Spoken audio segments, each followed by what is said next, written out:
Hey folks, how's it going? This is Dominic here from Area 1. Welcome to this edition of the Phish of the Week.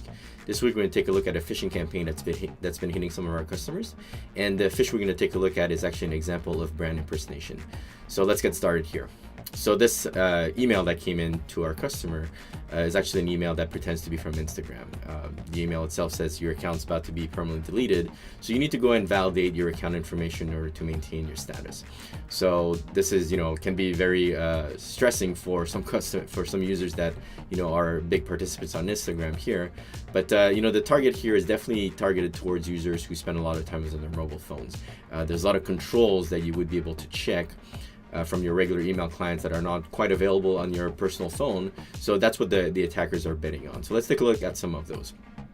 So first, the email itself originated from a Gmail account, so clearly not Instagram, but in a way, smart from the attacker here because that's coming out from trusted infrastructure. Second, they've tried to obfuscate the link behind the verify my account by using a shortener here. Smart, not smart, that's up for debate, but that's something that you can't really check very well on your mobile phone, but again, on your desktop, you might be able to check that.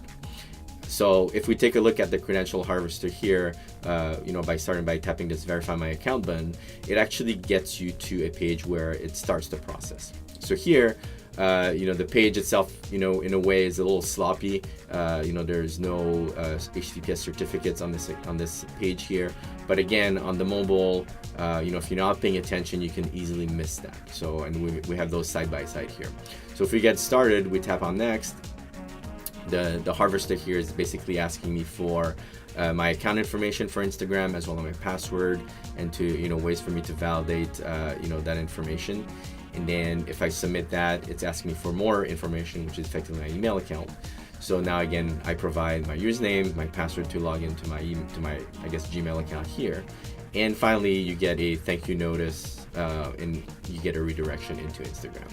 So you've effectively provided all the details you needed for the attackers to take over your account here. But again, if you're not paying full attention here, you easily could be fooled. They've spent a fair amount of effort making those pages look like legitimate Instagram pages. So why do these work? Well, one, there's brand impersonation going on here, right? So the attackers know that a lot of people do love their Instagram accounts. If they're influencers, obviously that's very important to them.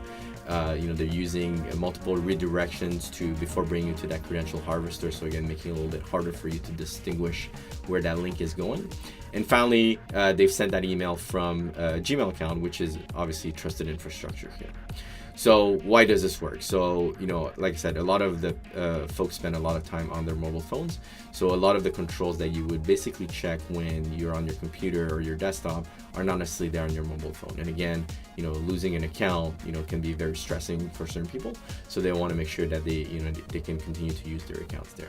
So how do we get ahead of these phishing campaigns? Well, one, from a technology perspective, at Area 1, we do a lot of work there, right? So we have technology that allows us to find campaigns before they're weaponized, to understand what attackers are doing, what brands they're using, such that we can take that information and effectively use that to protect our customers. So all this gets tied into advanced technologies, and where we can detect beyond email authentication. So in this example here, we saw that the email originated from Gmail. So anything that has to do with SPF, DKIM, DMARC can easily be bypassed, but the content itself is obviously very nefarious in this case. So we do deep content analysis of the messages here. We understand where those links are taking us, what are the threats behind these links, as well as brand impersonation detection. So we have algorithms to help us detect those brands, tied into computer vision, tied into other models that we've applied, such that we can protect our customers and make an accurate detection in terms of what brands are being displayed here. So hopefully this was useful. If you have any questions, please feel free to reach out to us. You can connect with us at area1secure.com, or you can send us an email at demo@area1secure.com. Thank you, and have a great day.